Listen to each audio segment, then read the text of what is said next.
Hello दोस्तों, स्वागत है आपका मेरे चैनल मेरी भाषा संस्कृत में। कैसे हैं आप सब?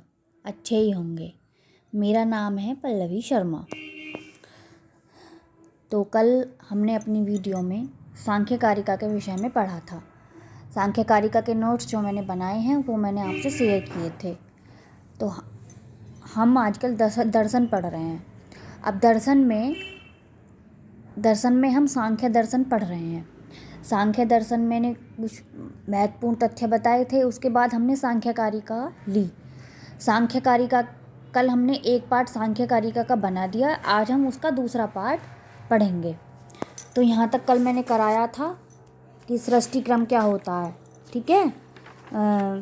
तुकों के बारे में बताया था, प्रमाण के बारे में बताया था, उसके बाद सत्कार्यवाद के बारे में बताया था, सत्कार्यवादों के रूप के बारे में बताया था और सृष्टि क्रम पूरा पढ़ाया था मैंने। ये सृष्टि क्रम हमारे इस सांख्य कारिका में सबसे महत्वपूर्ण है। इसमें से बहुत सारे क्वेश्चन बनते हैं यूजीसी नेट में भी और बाकी पेपरों में भी। तो देखिए, अब आगे चलते हैं। सृष्टि क्रम के बाद क्या आता है? तो अगला क्वेश्चन है क्वेश्चन नंबर 43, पुरुष का स्वरूप। तो पुरुष के स्वरूप हैं ये। तो पुरुष के स्वरूप में इन्हें पुरुष के अपर नाम भी कहे जाते हैं, यानी उनके दूसरे नाम। तो पुरुष के कौन कौन से दूसरे नाम है ये हम पढ़ेंगे।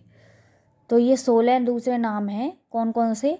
नंबर 1 हेतुमत, नंबर 2 अनित्य, नंबर 3 व्यक्त, नंबर 4 अव्यापी, नंबर 5 सक्रिय, नंबर 6 अनेक, नंबर 7 आश्रित, नंबर 8 लिंग, नंबर 9 सावयव, नंबर 10 परतंत्र, नंबर 11 चेतन, नंबर 12 माध्यस्थ, नंबर 13 दृष्टा, नंबर 14 पंगु यानी लंगड़ा, नंबर 15 अकृतत्व, नंबर 16 विवेकी। ये पुरुष के स्वरूप यानी पुरुष के अपर नाम हैं। पुरुष के दूसरे नाम, पुरुष को इन नामों से भी जाना जाता है। उसके बाद आती है प्रकृति, यानी पुरुष के दूसरे नाम तो हमें पता चल गए, लेकिन प्रकृति के क्या क्या नाम हैं? तो क्वेश्चन नंबर 44, प्रकृति का स्वरूप। इसके अपर नाम अब जानेंगे। इसके भी 23 प्रकार के अपर नाम बताए गए हैं। तो नंबर 1 ए हेतुमत, नंबर 2 नित्या, नंबर 3 अव्यक्त, नंबर 4 व्यापक, नंबर 5 निष्क्रिय, नंबर 6 एक, नंबर 7 अनाश्रित, नंबर 8 अलिंग, नंबर 9 निरावयव, नंबर 10 स्वतंत्र, नंबर 11 अचेतन, नंबर 12 कारण रहित, नंबर 13 क्रियाहीन, नंबर 14 अंधी, नंबर 15 कृतित्व, नंबर 16 अविवेकी, नंबर 17 जड़, नंबर 18 परिणामी, नंबर 19 नृत्यकी, नंबर 20 मूल प्रकृति, नंबर 21 अविनाशी, नंबर 22 प्रधान और नंबर 23 अभिन्न। यानी ये सब प्रकृति के अपर नाम हैं। तो एक बात और, पुरुष के नामों से बिल्कुल ये विपरीत है। जैसे कि ऊपर से हम देखेंगे, नंबर 1 पुरुष के नामों में हेतुमत लिखा है, तो प्रकृति को अहेतुमत कहा गया है। पुरुष को अनित्य कहा गया है, तो प्रकृति को नित्या कहा गया है। पुरुष को व्यक्त कहा गया है, तो प्रकृति को अव्यक्त कहा गया है। पुरुष को अव्यापी कहा गया है, तो प्रकृति को व्यापक कहा गया है। पुरुष को सक्रिय कहा गया है, तो प्रकृति को निष्क्रिय कहा गया है। ऐसे ही पुरुष को अनेक कहा गया है, तो प्रकृति को एक कहा गया है। पुरुष को आश्रित कहा गया है, तो प्रकृति को अनाश्रित कहा गया है। पुरुष को लिंग कहा गया है, तो प्रकृति को अलिंग कहा गया है। पुरुष को सावयव कहा गया है, तो प्रकृति को निरावयव कहा गया है। पुरुष को परतंत्र कहा गया है, तो प्रकृति को स्वतंत्र कहा गया है। पुरुष को चेतन कहा गया है, तो प्रकृति को अचेतन कहा गया है। उसके बाद आते हैं, तो इसी से ही मतलब ये बिल्कुल ये कह सकते हैं कि पुरुष के जो अपर नाम है या पुरुष का जो स्वरूप है वो प्रकृति से बिल्कुल विपरीत है। तो इस प्रकार से हमने पुरुष और प्रकृति के अपर नाम पढ़े। अब हम आगे चलते हैं। तो क्वेश्चन नंबर 45, प्रकृति और पुरुष का समान स्वरूप, यानी ये तो हमने इसके विपरीत स्वरूप पढ़े, लेकिन कुछ प्रकृति और पुरुष के समान स्वरूप भी मिलते हैं। वो कौन कौन से हैं जो एक जैसे हैं? 4 स्वरूप हैं जो एक जैसे हैं। वो कौन से हैं? नंबर 1 त्रिगुणात्मक, नंबर 2 विषय, नंबर 3 सामान्य और नंबर 4 वृषभधर्मी। यानी ये 4 स्वरूप एक जैसे, दोनों के एक जैसे हैं। ये बहुत ही इंपॉर्टेंट क्वेश्चन है, ये कई बार पेपर में आया हुआ है, तो इसलिए ये सबको पता होना चाहिए। तो पुरुष प्रकृति को त्रिगुणात्मक भी कहा गया है, विषयी भी कहा गया है, सामान्य भी कहा गया है और वृषभधर्मी भी कहा गया है। अब हम आगे चलते हैं। Question number 46। तो ये बताया गया है पुरुष यानी जिसको व्यक्त कहा गया है, पुरुष की सत्ता की सिद्धि के हेतु। ये भी ध्यान रखना है कि पेपर में व्यक्त की सत्ता की सिद्धि के हेतु भी आ सकते हैं, तो इसलिए पुरुष को व्यक्त भी कहा जाता है। इनके अपर नामों में से कुछ भी आ सकता है कि इसको बताइए, तो इसलिए सबके अपर नाम हमें पता होने चाहिए। तो सत्ता की सिद्धि के हेतु जो हैं ये पुरुष और प्रकृति के, ये भी बहुत इंपॉर्टेंट है, कई बार पेपर में आए हुए हैं, ये भी सबको पता होने चाहिए। तो ये पुरुष की सत्ता की सिद्धि के हेतु 5 प्रकार के बताए गए हैं। कौन कौन से? नंबर 1 संघात परार्थत्वात्, नंबर 2 त्रिगुणादि विपर्यात्, नंबर 3 अधिष्ठानात्, नंबर 4 भोक्तृभावात्, नंबर 5 केवल्यार्थ प्रवर्तई। तो ये 5 प्रकार के पुरुष की सत्ता की सिद्धि के हेतु बताए गए हैं। उसके बाद आते हैं क्वेश्चन नंबर 47 पर, प्रकृति यानी अव्यक्त की सत्ता की सिद्धि के हेतु। ये भी 5 प्रकार के बताए गए हैं। कौन कौन से? नंबर 1 भेदानाम परिमाणात्, नंबर 2 भेदानाम समन्वयात्, नंबर 3 भेदानाम शक्ति प्रवर्तैश्च, नंबर 4 कार्य कारण विभागात्, नंबर 5 वैश्वस्य रूपस्य अभिभागात्। ठीक है, वैश्व रूपस्य अभिभागात्। तो ये हैं प्रकृति की सत्ता की सिद्धि के हेतु। उसके बाद आता है क्वेश्चन नंबर 48, पुरुष के बहुत्व या अनेकत्व की सिद्धि के हेतु। यानी पुरुष का जो बहुत्व और अनेकत्व है उसकी सिद्धि के हेतु कौन कौन से हैं? ये 3 प्रकार के बताए गए हैं। कौन कौन से? जनन मरण करणानाम, नंबर 2 अयुगपत प्रवर्तैश्च, नंबर 3 त्रैगुण्य विपर्यात्। ये भी मोस्ट इम्पोर्टेंट क्वेश्चन, ये भी यूजीसी नेट में कई बार आया हुआ है, तो ये सब पता होना चाहिए। उसके बाद आगे चलते हैं क्वेश्चन नंबर 49। ये हमने क्वेश्चन ऐसे ही लिखा है, ये क्या है? राग विराग योर्ग सृष्टि। इसमें राग शब्द का अभिप्राय किससे है? तो ये जो हमें दिया गया है इसमें राग शब्द का अभिप्राय पूछा है, तो इसमें राग शब्द का अभिप्राय पुरुष से है। ठीक है बच्चों, आगे चलते हैं क्वेश्चन नंबर 50। पुरुष का अर्थ क्या प्रकाश करता है? तो पुरुष का अर्थ क्या प्रकाश करता है? करण। तो पुरुष का अर्थ प्रकाश करता है करण को। चलिए आगे चलते हैं। आगे क्वेश्चन है क्वेश्चन नंबर 51, प्रकृति अपने को कितने रूपों से बांधती है? देखो ये भी इम्पोर्टेंट क्वेश्चन है, ये भी पता होना चाहिए। ये भी आ जाता है संस्कृत में कि प्रकृति वस्तु तो वदनाति। ठीक है, तो इसका अर्थ ऐसे भी हो सकता है, मतलब इसका आंसर ये भी हो सकता है, एक ऑप्शन ये भी आ सकता है स्वात्मानम। तो इसका जो अपनी आत्मा से, पुरुष को अपने को कितने रूपों से बांधती है? स्वात्मानम, ये भी आंसर होता है। या फिर 7 रूपों से, इसका आंसर 7 रूपों से भी हो सकता है। इसलिए प्रकृति अपने को कितने रूपों से बांधती है? 7 रूपों से। कौन कौन से? नंबर 1 अज्ञान, नंबर 2 धर्म, नंबर 3 अधर्म, नंबर 4 वैराग्य, नंबर 5 अवैराग्य, नंबर 6 ऐश्वर्य और नंबर 7 अनैश्वर्य। तो ये 7 रूपों से बांधती है। आगे चलते हैं क्वेश्चन नंबर 52, प्रकृति के गुणों में स्वरूप परिवर्तन। तो प्रकृति के गुणों में स्वरूप परिवर्तन कैसे आता है? विनाश समय में। ठीक है, प्रकृति के गुणों में स्वरूप परिवर्तन आता है विनाश समय में। उसके बाद आते हैं क्वेश्चन नंबर 53, संपूर्ण जगत का संचालन। तो संपूर्ण जगत का संचालन कौन करता है? अव्यक्त प्रकृति करती है। संपूर्ण जगत का संचालन अव्यक्त प्रकृति करती है। उसके बाद आते हैं क्वेश्चन नंबर 54 पे, गुणों की साम्य अवस्था क्या है? तो गुणों की साम्य अवस्था है प्रकृति। क्वेश्चन नंबर 55, सांख्य मतानुसार यथार्थ स्वभाव में पुरुष कैसा होता है? तो सांख्य मत के अनुसार यथार्थ स्वभाव में पुरुष होता है सदैव निष्क्रिय। ठीक है, वैसे तो पुरुष को सक्रिय बताया गया है, परंतु यथार्थ स्वभाव में पुरुष निष्क्रिय हो जाता है। ठीक है दोस्तों, आगे चलते हैं। Question number 56।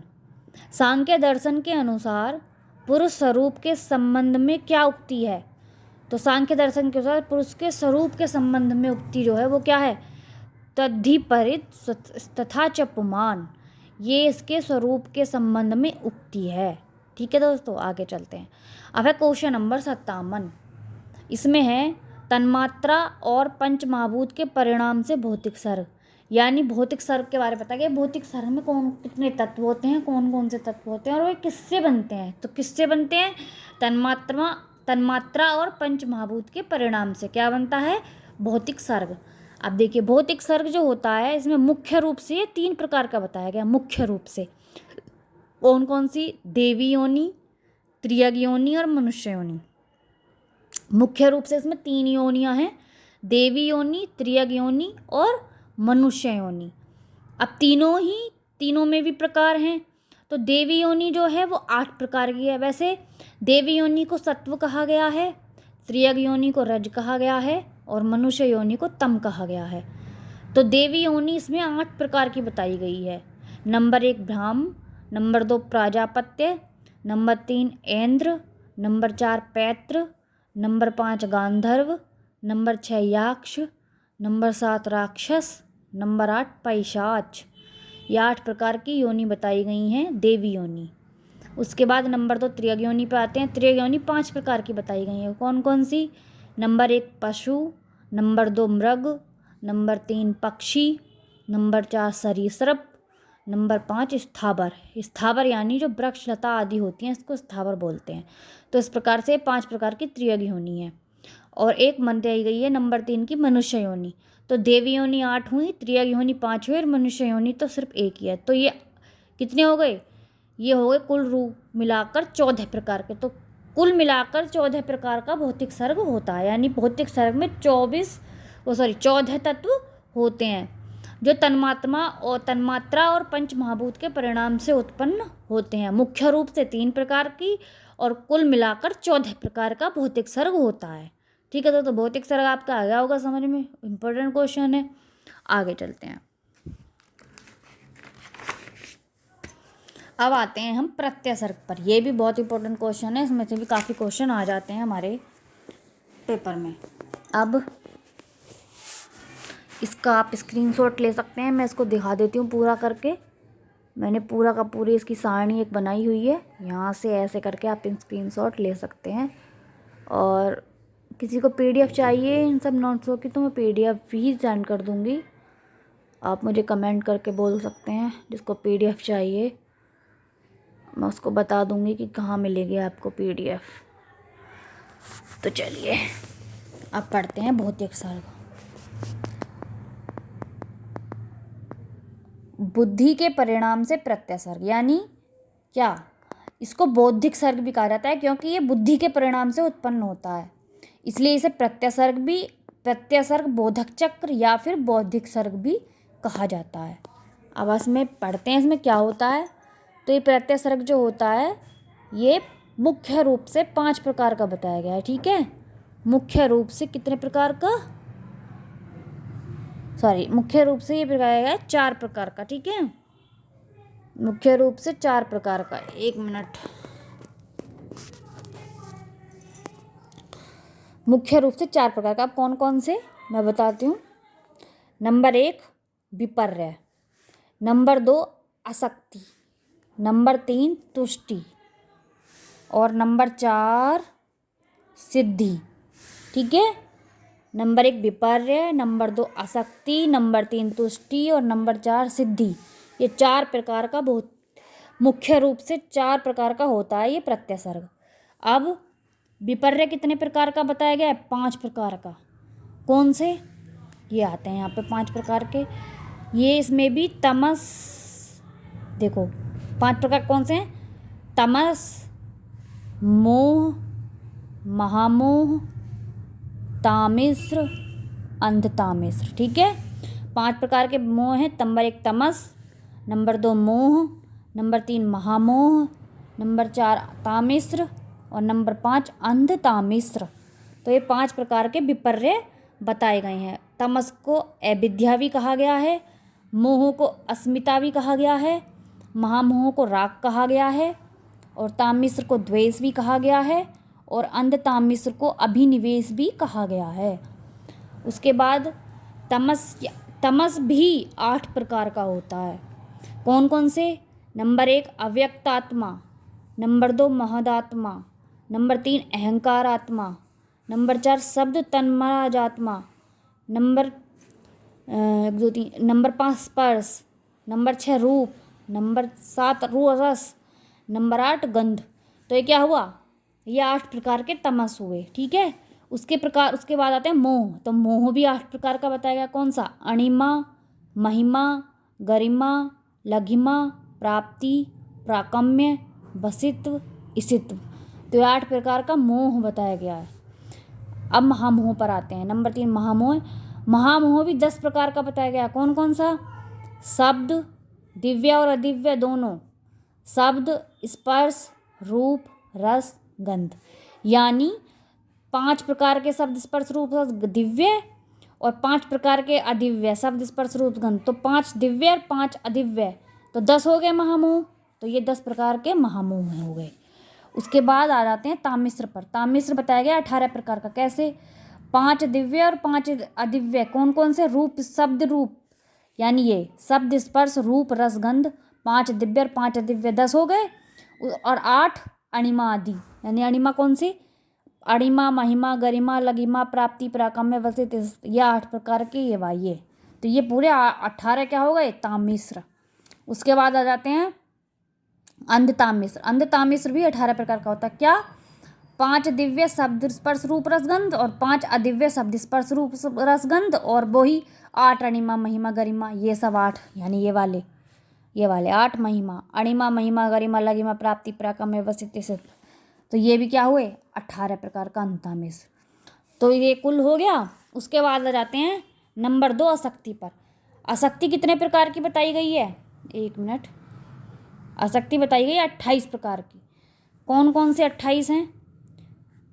आंध्य, बाधिर्य, मूक, जड़, अजिघ्रत्व, कुष्ठित्व, पंगुत्व, कौण्य, क्लेत्य, उदावर्त, उन्माद, असुवणा, अज्ञान, मलिन, मनोज्ञा, अदृष्टि, अपरा, सुपरा, असुनेत्रा, अप्रतार, असुतार, अतारतार, अरम्यक, अप्रमोद, अमुदित, अमोदमान, असदामुदिन।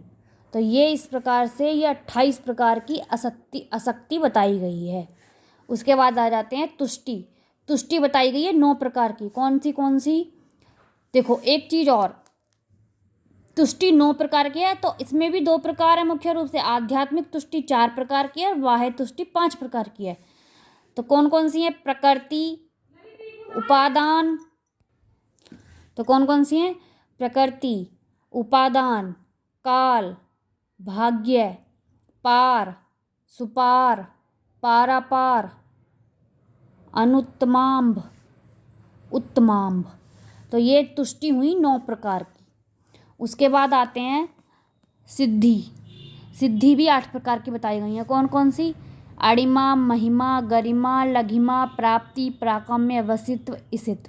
तो ये 8 प्रकार की सिद्धि बताई गई है। तो मुख्य रूप से 4 प्रकार की हुई और कुल मिलाकर कितनी हो गई? तो 5 और 28 और 9 और 8, तो ये कुल मिलाकर कितनी हो गई? 50। तो प्रत्यसर्ग कितने प्रकार का हो गया? 50 प्रकार का।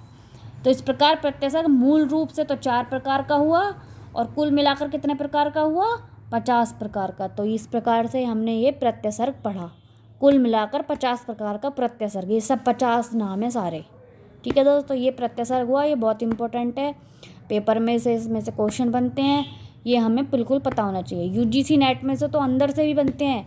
ये भी पूछ सकता है यूजीसी नेट में कि सुप्रा यानी ये आसक्ति की 28 प्रकार हैं, तो उसमें से 4 दे देगा, 4 में से एक ऑप्शन अलग दे देगा, पूछेगा कि आसक्ति के तत्वों में से कौन सा नहीं मिलता। तो ये भी तो यूजीसी नेट में से तो बहुत डीप क्वेश्चन आते हैं, तो इसमें से भी आ सकते हैं, किसी में से भी आ सकते हैं मतलब। पर अगर कोई और दूसरा एग्ज़ाम है जैसे कि पीजीटी वगैरह या कुछ, तो उसमें से इतना डीपली नहीं आता, बस इतना ही आता है कि प्रत्यय कितने प्रकार का है, या फिर ये विपर्या शक्ति तुष्टि और सिद्धि, ये मतलब इस कितने प्रकार के हैं, ये सब ऊपर ऊपर का आता है। लेकिन यूजीसी नेट में बहुत डीपली आता है, तो ये सब पता होना चाहिए। ठीक है दोस्तों, आगे चलते हैं।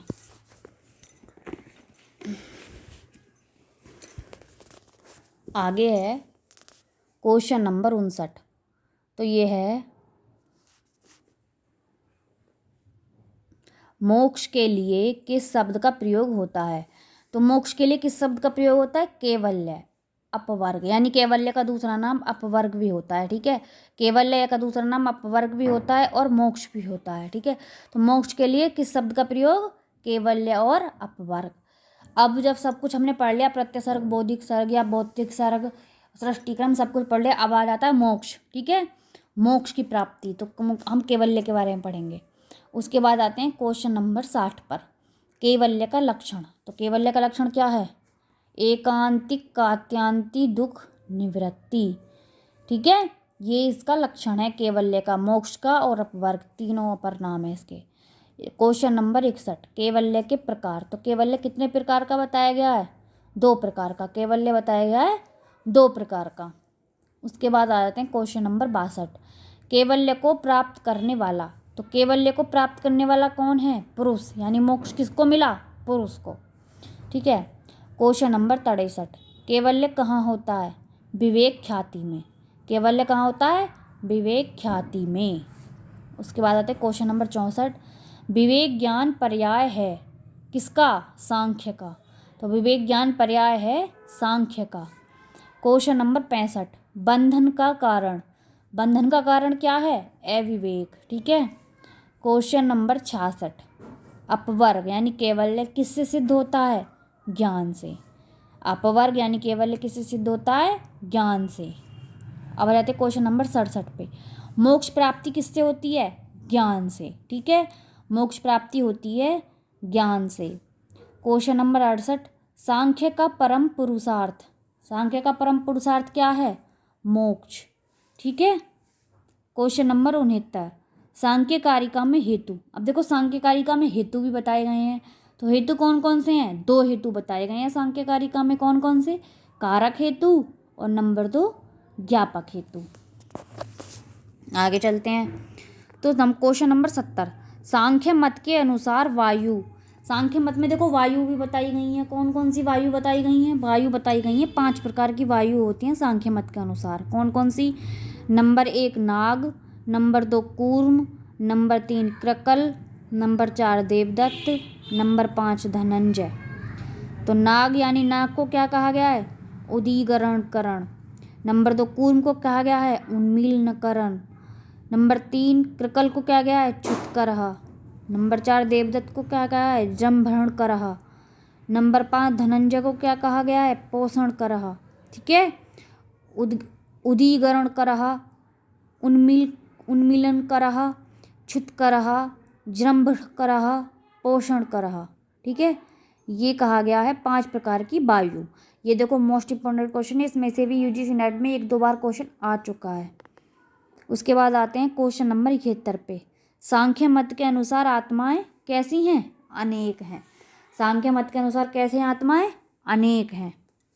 आगे चलते हैं, आगे देखो ये यहाँ पे ख़त्म होता है सांख्य दर्शन। तो हमने हमारा सांख्य दर्शन हमने पूरा कर लिया। अब सांख्य दर्शन भी पूरा कर लिया, सांख्य दर्शन में सांख्य कारिका भी पूरी कर ली, तो एक दर्शन हमारा यहाँ पे ख़त्म हो गया। एक दर्शन ख़त्म। अब अगला दर्शन हमारा चलेगा योग दर्शन। अब हम कल योग दर्शन पढ़ेंगे।